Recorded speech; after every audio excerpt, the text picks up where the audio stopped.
الحمدللہ رب العالمین والصلاة والسلام علی سید الانبیاء والمرسلین وعلی آلہ واصحابہ اجمعین الی یوم الدین۔ الحمدللہ آج 14 اگست 2022 کو بمطابق 15 محرم الحرام 1444 ہجری سنڈے کے دن ہمارا یہ پبلک سیشن نمبر 55 انشاءاللہ منعقد ہونے جا رہا ہے۔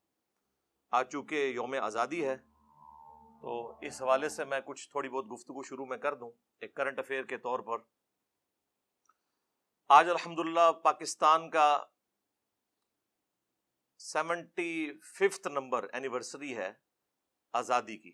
ویسے تو یوم آزادی آج 76 ہے لیکن سال جو ہیں وہ 75 ہوئے ہیں، کیونکہ 1947 والا جو 14 اگست تھا اگر اس سے گنے تو 76 بنتے ہیں، سال 75 ہوئے ہیں۔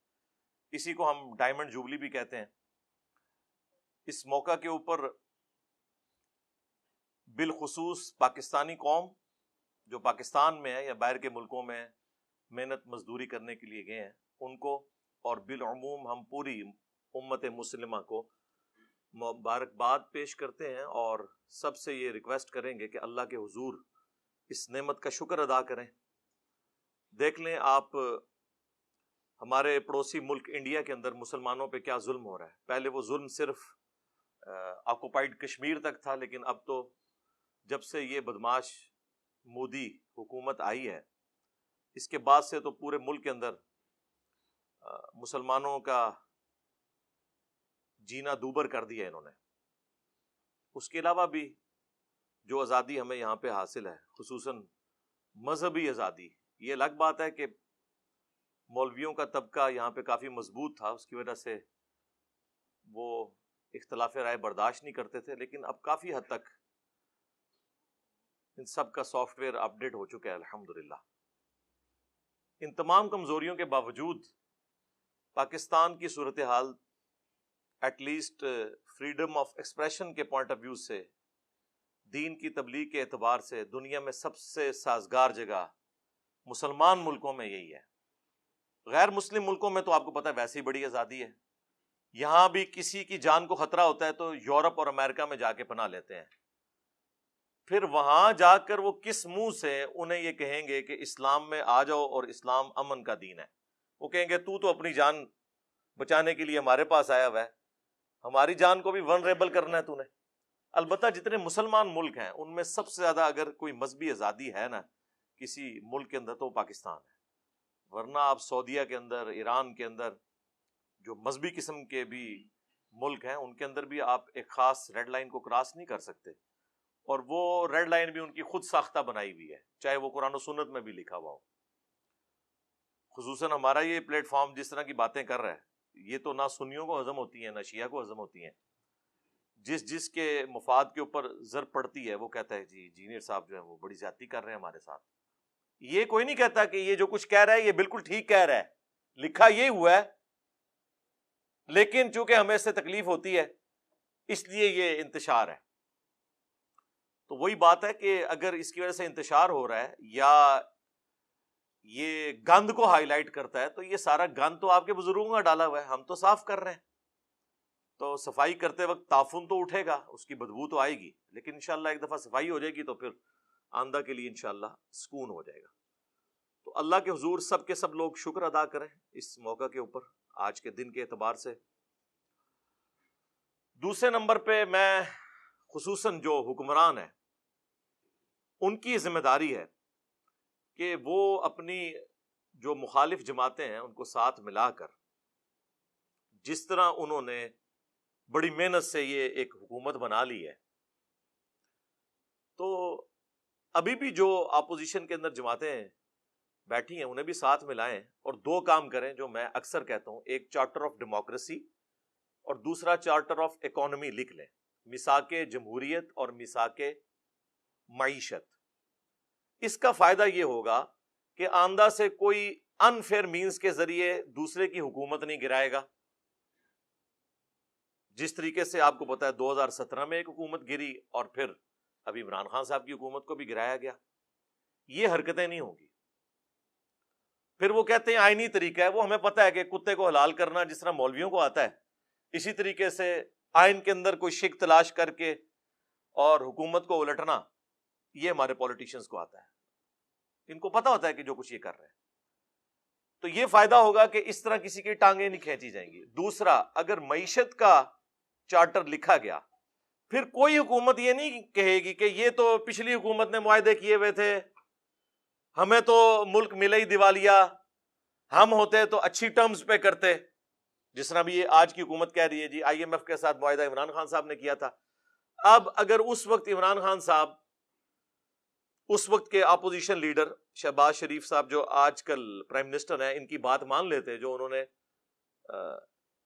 قومی اسمبلی میں تقریر کرتے ہوئے کہا تھا کہ ٹھیک ہے ہم ویسے اختلافات اپنی جگہ, ہمیں میثاق جو معیشت ہے یہ لکھ لینا چاہیے, تو پھر یہ بھی ان کو کسی صورت گلا نہ کر سکتے.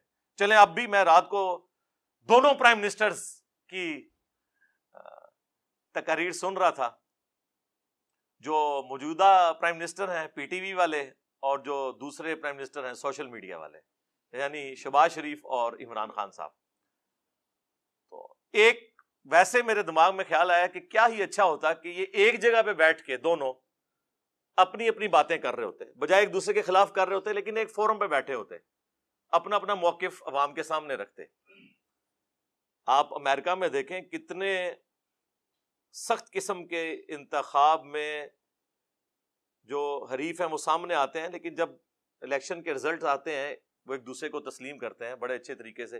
یہ ایک ٹرمپ کی مثال ہی تھوڑی سی عجیب ہے, ادروائز اوور آل امریکہ کی ہسٹری میں آپ کو کوئی اس قسم کی چیزیں, لیکن وہاں بھی ایسا نہیں ہوا کہ انہوں نے کوئی حکومت الٹ دی ہو. جس دن ٹرمپ نے حلف اٹھایا تھا پورے امریکہ کے اندر آپ کو پتا ہے احتجاج ہو رہے تھے, لیکن یہ نہیں ہوا کہ اس کی حکومت ختم ہو گئی ہے, جمہوریت کو کوئی خطرہ نہیں ہوا. اور جس دن جو بائیڈن نے حلف اٹھایا ہے, ٹرمپ کے ماننے والے جو لوگ تھے وہ احتجاج کر رہے تھے, لیکن اس سے حکومت نہیں گری. حکومتیں ایسے گرنی بھی نہیں چاہیے. تو یہ چارٹر آف ڈیموکریسی اور چارٹر آف اکانومی لکھ لی جائے تو پاکستان کے 90% مسائل حل ہو جائیں گے. اس کے بعد ہی کوئی حکومت اچھی چیزیں عوام کو ڈیلیور کر سکتی ہے. ظاہر پالیسیز بنانی ہے تو وہ ظاہر اکانومی میں ہی آتی ہے نا. ہمارا اس وقت سب سے بڑا مسئلہ جو ہے بھوک پڑی ہوئی ہے, ہمیں اپنی فوج کو دینے کے لیے, سرکاری ملازمین کو دینے کے لیے تنخواہیں نہیں ہیں, اس کے لیے ہم آئی ایم ایف سے قرضے مانگتے ہیں. اور یہ وہ قوم ہے جو قرضہ ملنے کے اوپر خوش ہو رہی ہوتی ہے. اندازہ کریں کہ اتنے ڈالر آ گئے تو اب یہ ہو جائے گا, بھئی اتارنا بھی ہے ایسے. یہ تو نہیں ہو سکتا کہ وہ آپ سے قسط مانگیں اور آپ کہیں کہ آیا جے غوری, انج نہیں دنیا دے کام چل دے. آیا جے غوری کیڑی دنیا چ رہ رہے ہو اللہ دے بندے ہو, وہ گل کرنے والی کرو. ایک تو یہ کام ہے جو کیا جائے حکمرانوں کے پوائنٹ آف ویو سے اور اپوزیشن کے پوائنٹ آف ویو سے, بجائے اپنی اپنی قوموں سے خطاب کرنے کے ایک جگہ بیٹھ کے. آپ دونوں تو الگ ہیں, لیکن جس قوم سے آپ خطاب کر رہے ہیں وہ تو ایک ہے نا, تو اکٹھے ایک جگہ بیٹھ کے خطاب کریں, اپنا اپنا پوائنٹ آف ویو بیان کریں. اس وقت چاہے حکومت ہو چاہے اپوزیشن ہو, ان دونوں نے اپنے ساتھ وہ لوگ بٹھائے ہوئے ہیں کہ جن کو یہ ماضی میں خود گالیاں نکالتے رہے. رات کو پرویز الہی صاحب نے بھی تو تقریر کی ہے نا, جو سٹنگ چیف منسٹر ہیں. ان کو عمران خان صاحب کیا کچھ کہتے تھے پہلے, تو اب ساتھ بیٹھے ہوئے ہیں. اسی طریقے سے شہباز شریف صاحب کے ساتھ زرداری صاحب جو بیٹھے ہوئے ہیں, تو یہ کیا ایک دوسرے کو کہتے رہے. مجھے کہنے کی ضرورت نہیں ہے, سوشل میڈیا پہ آپ ان کی تقریر سن سکتے ہیں. تو اب جب آپ لوگ اپنے مفادات کی خاطر اکٹھے ہو کے بیٹھے ہوئے ہیں, تو قوم کے لیے بھی بیٹھ جائیں اور ایک چارٹر آف ڈیموکریسی اور ایک چارٹر آف اکانومی لکھ لیں, تاکہ آئندہ سے کوئی اسٹیبلشمنٹ کا اعلی کار بن کر حکومت کو نہ گرائے. اس کے بعد میں جو ہمارے ریاستی ادارے ہیں, اور ظاہر ہے ادارے تو خیر یہ ایک کوڈ ورڈ کے طور پہ استعمال ہوتا ہے, ادارے تو دو ہی ہیں, باقی تو بیچارے سارے مظلوم ہی ہیں. چاہے پولیس ہو چاہے ایٹامک انرجی کا ادارہ ہو, ادارے دو ہی ہیں پاکستان کے اندر, فوج اور عدلیہ. تو اس لیے میں نام لے کے کہوں گا کہ فوج اور عدلیہ, ان دونوں کو بھی اپنی حدود کراس نہیں کرنی چاہیے. اور یہ باتیں ہم اس وقت سے کر رہے ہیں کہ جب خود وہ جماعتیں جو آج بڑی اینٹی اسٹیبلشمنٹ بنی ہوئی ہیں ان کی گود میں بیٹھی ہوئی تھی. ہم اس وقت بھی کہتے تھے کہ اس کا رزلٹ بڑا غلط نکلے گا، اور وہ نکلا ہے، آپ کو پتا ہے. تو یہ دو ادارے جو ہیں فوج اور عدلیہ، یہ بجائے سیاست میں مداخلت کرنے کے، اور اب تو خود بھی کہہ رہی ہے فوج، بار بار اعلان توبہ کر رہی ہے، لیکن ان کی توبہ قبول نہیں کی جا رہی پاکستانی عوام کی طرف سے. اس وقت پاکستانی عوام میں کوئی بھی بندہ نہیں ہے، کوئی جماعت ایسی نہیں ہے جو دل سے فوج کے حق میں دو جملے بولنے کے لیے تیار ہو. یہ جو کچھ بول رہے ہیں اوپر اوپر سے بول رہے ہیں، یہ آپ کو بھی پتا ہے. کچھ عرصہ پہلے نون لیگ کا جو بیانیہ تھا، آج بھی ان کا وہی ہے. وہ تو اپنے مفادات کی خاطر ظاہر ایک انہوں نے لبادہ اوڑا ہوا ہے. اسی طریقے سے عمران خان صاحب نے بھی جو پچھلی حکومت میں لبادہ اوڑا ہوا تھا نا، وہ مفادات کی خاطر اوڑا ہوا تھا. ورنہ آج جو عمران خان صاحب باتیں کر رہے ہیں نا، عمران خان صاحب کا شروع سے یہی بیانیہ ہے. 2001-2 کی آپ ذرا تقریریں سنیں، جو مشرف صاحب کو لتاڑا کرتے تھے، جو کچھ انہوں نے اپنی کتاب میں لکھا، یہ تو لے آئے تھے کہ ساڈا بندہ ہے، لیکن انہوں نے دسیا تو آڈا بندہ نہیں، میں اللہ دا بندہ ہوں. ٹھیک ہے، تو اس کا نقصان ہی ہوا ہے نا. اور پھر دیکھیں کہ جب آپ سیاست میں مداخلت کرتے ہیں، چاہے فوج یا عدلیہ، آپ اپنے کام کوئی نہیں کر رہے ہوتے. پاکستان کا ایک ہی مسئلہ ہے کہ ہر کوئی دوسرے کا کام کر رہا ہے. ایک مسئلہ ہے. وہ ہمارے جو ایکس چیف جسٹس صاحب تھے، کبھی ہاسپٹل میں پہنچے ہوتے تھے، پھر انہوں نے کہا تھا میں نے ریٹائر ہو کے جو ہے وہ ڈیم فنڈ کے لیے جو ہے وہ خیمہ لگا لینا ہے وہاں پہ، پوری قوم کو بڈ بنا کے چلے گئے.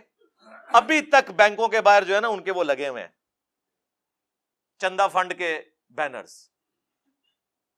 لیکن ان سے کوئی پوچھ لے کہ سر یہ بتائیں کہ اس وقت پینڈنگ کیسز کتنے ہیں، تو وہ آپ کے اوپر توہین عدالت لگا دیں گے. آپ کون ہوتے ہیں پوچھنے والے؟ بھائی ہم وہ ہوتے ہیں پوچھنے والے کہ ہمارے ٹیکسز سے آپ لوگوں کی عیاشیاں فلفل ہو رہی ہیں. آپ لوگ 12 15 لاکھ پینشن لے رہے ہیں اور لائف ٹائم سیکیورٹی لے رہے ہیں. تنخواہیں اور پریویلیجز تو چھوڑ دیں، ہم بھی پوچھنے والے ہیں. آپ ملازم ہیں، ہم کوئی غلام ہیں؟ ہاں آپ غلام ہیں پاکستانی عوام کے. میں سرکاری ملازمت الحمدللہ 19 گریڈ میں نے ریٹائرمنٹ لی ہے.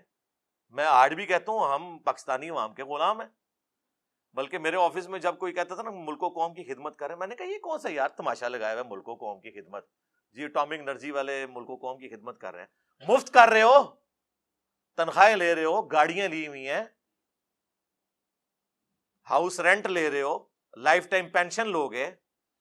یہ کون سی ملک و قوم کی خدمت ہو رہی ہے؟ یہ اسی طرح کی خدمت ہے جس طرح علماء کہہ رہے ہیں ہم دین کا کام کر رہے ہیں. چندوں پہ خدمت کون سی ہے؟ تنخواہ لے رہے ہو، یہ کون سی بات ہوئی؟ تو یہ اپنے کام نہیں کرتے. جس طرح عدلیہ کی پالیٹکس میں انوالومنٹ کی وجہ سے پاکستان میں کروڑوں لوگ افیکٹنگ ہیں، کیسز کے فیصلے نہیں ہو رہے، بندے مر جاتے ہیں جیل میں، بعد میں 22 سال بعد پتہ چلتا ہے بندہ بے قصور تھا. دادا کیس کرتا ہے اور پوتا اس گھر میں شفٹ ہوتا ہے، اور بعض اوقات وہ بھی نہیں ہوتا. میرے اپنے کچھ کیسز پینڈنگ پڑے ہوئے کئی سالوں سے بڑی عدالتوں کے اندر، چھوٹی تو چھوڑ دیں آپ.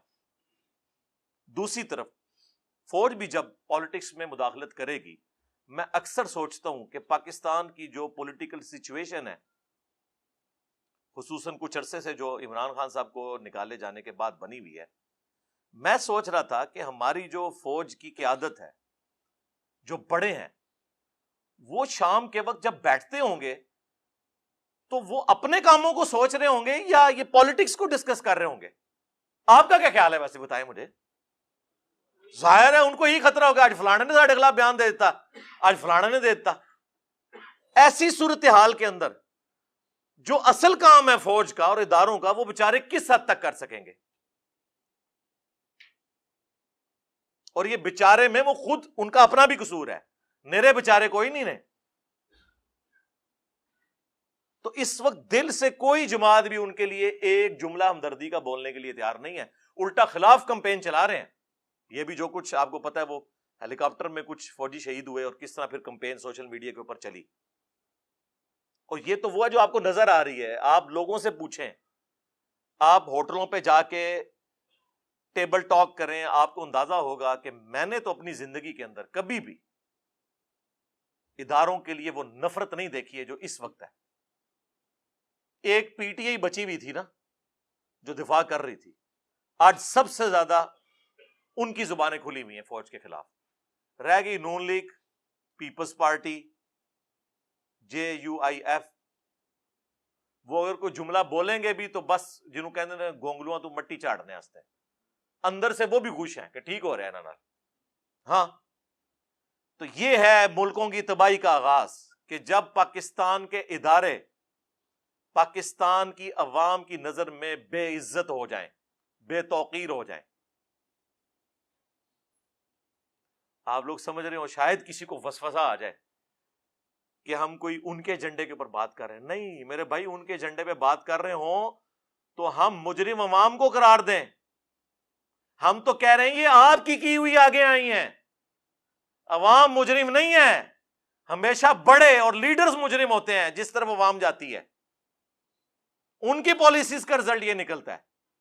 جس طرح ہم نے نان اسٹیٹ ایکٹر پال کے جو کچھ نکالا رزلٹ, FATF کی تلوار لٹکی, ٹھیک ہے جی, پھر جو کل تک ڈان لیگز تھی وہ پاکستان کی پالیسی بن گئی. تو سمجھ آئی نا کھا کے کہ ہاں یار یہ کام نہیں ہونا چاہیے, صرف فوج کا کام ہے. پھر ضرب عضب بھی, رد الفساد بھی, یہ ساری چیزیں ہوئی. اور اب جو ہے وہ DGISPR کی آدھی پریس کانفرنس یہ ہوتی ہے کہ ہمارا سیاست سے کوئی تعلق نہیں, ہمارا سیاست سے کوئی تعلق نہیں. سرکار یہ روزانہ 100 دفعہ آپ تسبیح کھینچے نا, 100 دفعہ, ہاں, اور 100 سال تک کھینچتے رہے, پھر بھی اس قوم کو یقین نہیں آنا جب تک پریکٹیکلی آپ اس کو امپلیمنٹ کر کے نہیں بتائیں گے. یہ ذہن میں رکھیے گا. اس طرح نہیں, جب تک آپ کچھ کر کے نہیں دکھائیں گے. اور پھر آج تو سوشل میڈیا اتنا پاورفل ہے کہ کسی کی کوئی بات چھپی بھی نہیں رہ سکتی. آپ ذرا سی ہینکی پھینکی کریں گے, کوئی نہ کوئی کلپ گھومتا گھماتا آ جائے گا, اور پھر کوئی بڑا صحافی اٹھا کے اسے ٹویٹر پہ یا اپنے فیس بک پہ لگا دے گا, اور پھر وہ جناب اس طرح پھیل جائے گا. پھر آپ بے شک گرفتار کرتے ہیں. مجھے بتائیں گرفتاریوں سے کیا وہ جو باتیں لوگوں کے ذہنوں میں چلی گئی ہیں وہ نکل گئی ہیں؟ نہیں. تو یہ کون سا طریقہ ہے؟ اس کی بجائے نیریٹو بنائیں. فوجیں صرف ملک کی سرحدوں کی حفاظت کر سکتی ہیں. جس کو فوج کہہ رہی ہوتی ہے نظریاتی سرحدوں کی حفاظت, وہ فوج نہیں کر سکتی, وہ پولیٹیشنز نے کرنی ہوتی ہے, وہ مذہبی پیشواؤں نے کرنی ہوتی ہے جو اس ملک کے اندر موجود ہوتے ہیں. وہ کاؤنٹر نیریٹو دیتے ہیں. اور ان کا حال آپ دیکھ لیں کہ پہلے تو وہ ایک پیج کی بات کرتے تھے, وہ تو پیج ایسا پھٹا ہے کہ اب یہ پیج بالکل ہی الگ ہو گیا اور سنبھالا ہی نہیں جا رہا. اس اعتبار سے میں سمجھتا ہوں پاکستان اس وقت ڈسائسو مومنٹ سے میں ہے. یہاں ہم نے ڈیسائیڈ کرنا ہے کہ ہر ایک نے اپنا کام کرنا ہے. عدلیہ کو بھی جو شوق ہے نا کہ 9 بجے کے خبر نامے میں پہلا آدھا گھنٹہ عدلیہ ڈسکس ہو رہی ہو کہ فلاں کو بیل مل گئی, فلاں کی تاریخ لگ گئی. اور تاریخیں کن کی لگ رہی ہیں؟ جو بڑے ہیں. چھوٹوں کا ذکر ہی کوئی نہیں ہے, جو بےچارے انصاف کے لیے سالہ سال سے ذلیل ہو رہے ہیں عدالتوں کے اندر. اور عدالتیں ہماری جو ہے پریس کانفرنس کی جگہ بنی ہوئی ہیں. پولیٹیشنز جو ہیں وہ باہر بیٹھ کے پریس کانفرنس کر رہے ہوتے ہیں, اور ججز جو ہیں وہ کورٹ روم کے اندر پریس کانفرنس کر رہے ہوتے ہیں. آج اگر کسی پولیٹیکل لیڈر نے کوئی بیان دے دیا ہے, اگلے دن کوئی ہائی کورٹ کا جج, کوئی سپریم کورٹ کا جج بیٹھ کے اسے ریبٹل کر رہا ہوتا ہے. وہ یار تم لوگوں کا یہ کام ہے؟ جج کا مطلب ہے جج کرنا, کہ وہ سنے گا. جج گونگا ہوتا ہے جی, یہ گوروں سے پوچھیں. جج گونگا ہوتا ہے, صرف وہ اس وقت بولتا ہے جب اس کو کوئی بات سمجھ نہیں آ رہی نا, تو وکیل سے کہتا ہے یہ آپ اس کو ذرا کلیئر کر دیں, باقی آپ اپنا جو جتنا ڈیفنس ہے نا وہ ریٹن میں مجھے جمع کروائیں. وہ اس کو پڑھتا ہے, اس کے بعد ایک رزلٹ سنا دیتا ہے. امریکہ میں جج مرتے دم تک جج ہوتا ہے, ریٹائر نہیں ہوتا. سب سے قیمتی انسان دنیا میں اللہ کی کرسی پہ جج بیٹھا ہوا ہے. اللہ نے اپنے لیے کہا ہے نا اولو العلم قائما بالقسط, اہل علم کا کہا کہ جو اللہ انصاف کے اوپر قائم ہے اس کے ایک ہونے کی گواہی اہل علم دیتے ہیں. اللہ نے ترازو نازل کیا. انبیاء کا بھی جب ذکر آیا تو کہا کہ کتابیں نازل کی اور ترازو قائم کیا. اور ہمارے ترازو کی آپ حالت دیکھ لیں کیا ہوئی ہے. پہلے ہی امام کو پتا ہوتا ہے جناب اے جج بیٹھے نے اے رزلٹ آئے گا. ہاں تو ٹھیک ہے یار, پھر عوام کو بٹھائیں اپنی سیٹوں کے اوپر, پھر بیان دیتے ہیں ہم جو ضمیر کے مطابق فیصلہ کریں گے. واہ, یہ کون سا دنیا کا قانون ہے کہ ضمیر کے مطابق فیصلہ کریں گے؟ قرآن تو کہتا ہے آپ کو اپنے خلاف گواہی دینی پڑے, اپنے رشتہ داروں کے خلاف گواہی دینی پڑے, آپ نے انصاف کے اوپر فیصلہ کرنا ہے, ضمیر کے مطابق نہیں, قانون کے مطابق فیصلہ کرنا ہے. عوامی امنگوں کا مکمل خیال رکھا جائے گا, یعنی جتنے لوگ ہماری تصویریں لگا کے اس پہ جو زیادہ جوتیاں مارے گا نا اس کے حق میں فیصلہ کریں گے, کیونکہ ان سے ہمیں زیادہ ڈر لگتا ہے ٹرولنگ سے. یہ ہوتی ہیں عوامی امنگیں. میں چونکہ ایک ایسی پوسٹ کے اوپر بیٹھا ہوں کہ میرے لیے یہ سب کے سب لوگ اسٹوڈنٹ کی حیثیت سے ہیں, اس لیے میں ان سے اس لہجے میں گفتگو کر سکتا ہوں, اور پریکٹیکلی اسٹوڈنٹ ہیں بھی ہیں الحمدللہ. تو کوئی تو ہونا چاہیے نا جو بڑوں کے بھی کان کھینچے کہ یار آپ لوگ کیا کر رہے ہیں, کیونکہ صحافیوں کے اوپر تو پھر یہ مقدمات بنا دیتے ہیں, کبھی توہین عدالت, کبھی غدار وطن, کبھی کچھ. تو کم از کم جو نیوٹرل پلیٹ فارم سے ہیں, یہ نیوٹرل وہ والا نہیں, عمران خان صاحب والا نہیں, ان بائسڈ, جیسے اس لفظ کو بدنام کر دیا, ان بائسڈ کہنا چاہیے, غیر جانبدار. تو وہ لوگ کم از کم ان کو ہوش دلائیں کہ یار ہوش کے ناخن لیں.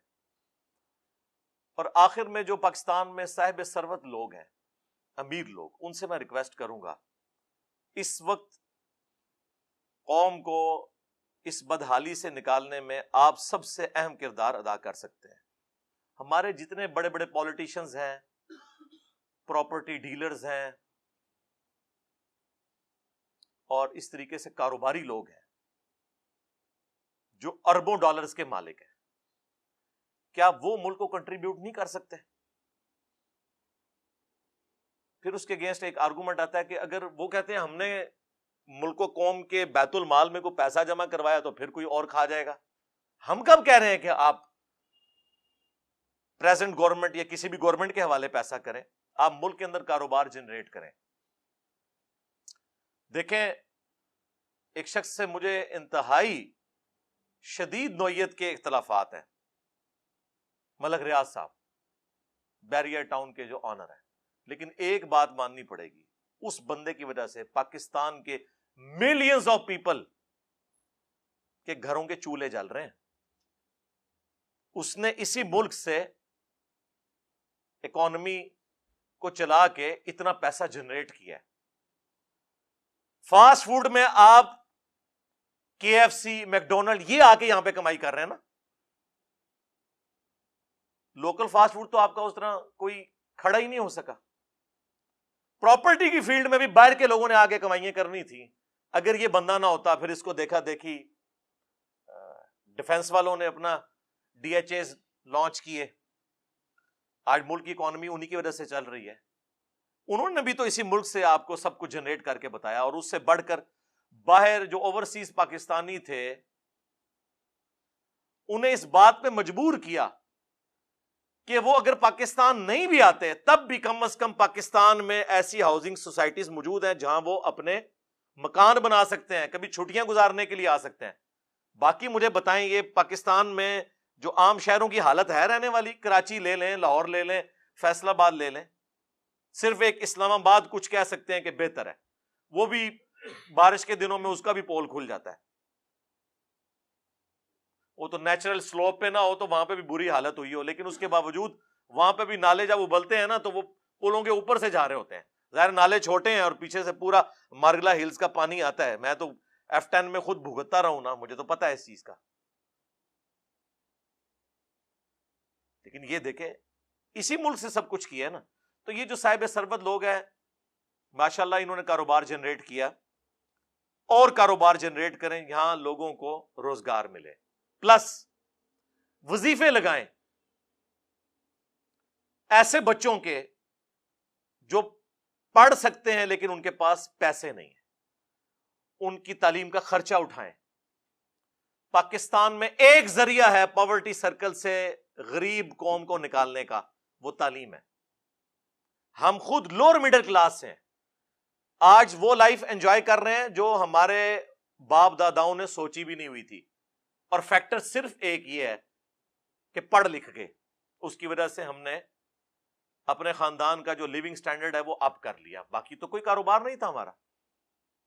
ہمارے جیسے لاکھوں نوجوان آپ کو پاکستان میں نظر آئیں گے جو پڑھ لکھ کر انہوں نے اپنے خاندان کو پاورٹی سرکل سے باہر نکالا ہے، غربت کے اس دائرے سے.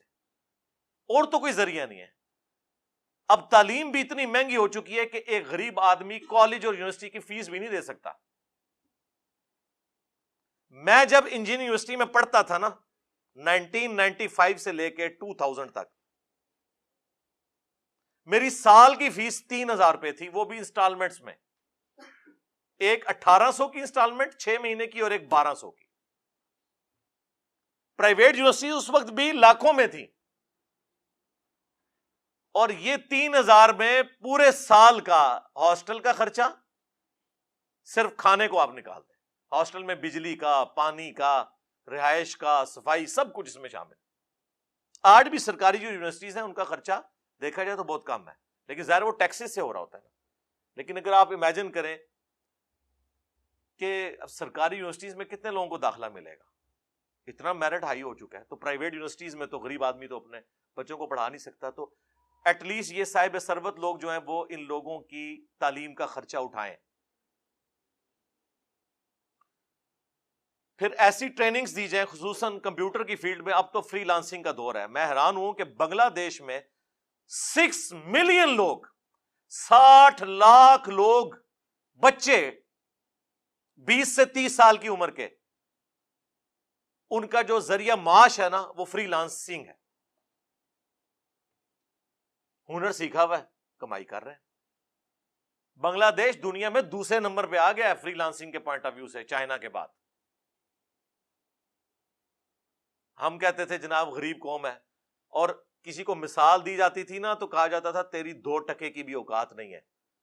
آج 2 ٹکے جو ہیں وہ پاکستان کے 4 روپے کے برابر ہیں، جو آپ 2 ٹکے کہا کرتے تھے. حالانکہ ان کے پاس ریسورسز بہت کم تھے. اچھا یہ میں کوئی جیلسی میں بات نہیں کر رہا، مجھے تو بڑی خوشی ہوتی ہے بنگلہ دیش ترقی کرے، پھلے پھولے، ہمیں خوشی ہوتی ہے کہ ٹھیک ہے یار، ایک غم تھا وہ ہم سے الگ ہوئے. لیکن جس طرح کبھی ماں باپ بھی یہ کہتے ہیں کہ یار ٹھیک ہے بچے ہم سے الگ ہو گئے مجبوراً، لیکن اپنے گھروں میں تو خوش ہے نا. ہمیں تو اس بات کی خوشی ہے، وہاں پہ بھی کروڑوں مسلمان رہ رہے ہیں. جب ہم الگ ہوئے تھے آبادی برابر تھی، بلکہ ان کی تھوڑی سی زیادہ تھی. آج دیکھیں جناب ماشاءاللہ یہاں تو بارے ہیں. یہ بھی تو بہت بڑا ایٹم بم ہے نا آبادی والا. اور کروڑوں کا ڈفرنس انہوں نے ڈال لیا ہے، کنٹرول کیا ہوا ہے.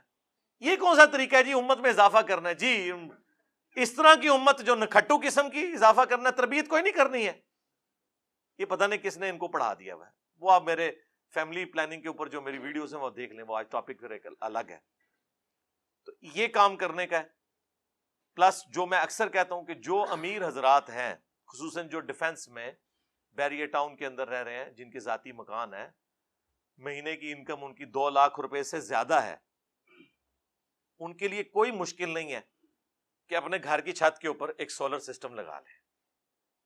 یہ میں نے بالکل اس طریقے سے، جیسے میں کہتا ہوں نا قرآن پاک آپ نے ترجمے سے پڑھنا ہے تاکہ آپ کے عقائد کی اصلاح ہو، یہ بھی میں نے لکیر بار بار پیٹنی ہے کہ یہ آپ زیادتی نہ کریں باقی قوم کے ساتھ کہ پاکستان میں 1 یونٹ آلموسٹ 35 سے 40 روپے کا بجلی کا بنتا ہے، جو گورنمنٹ آپ کو 15 سے 20 روپے، اب انہوں نے 24 روپے کر دیا ہے. ابھی بھی گورنمنٹ جو آپ کو بجلی کا یونٹ دیتی ہے نا، 10-15 روپے ہر یونٹ کے پیچھے صدقہ خیرات کے پیسے یعنی ٹیکسز کے پیسے وہ ڈال کے دیتی ہے. ایک امیر بندے کا یہ کام نہیں ہے کہ وہ صدقہ خیرات کے پیسوں سے بجلی لے. وہ تو افورڈ کر سکتا ہے نا یار. 10 kVA کا ایک سسٹم لگا لے اگر بڑا مکان ہے، چھوٹا مکان ہے 5 kVA کا ایک سسٹم لگا لے.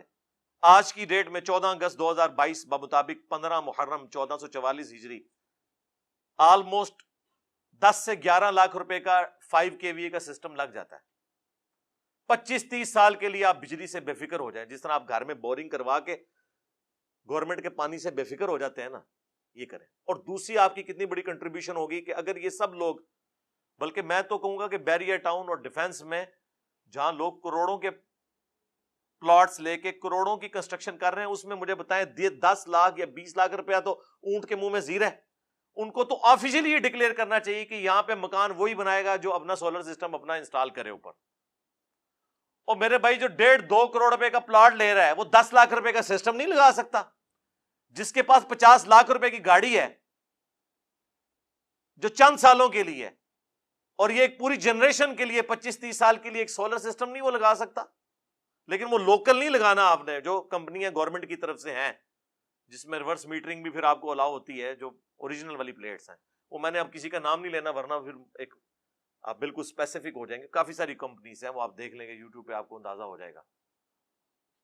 تو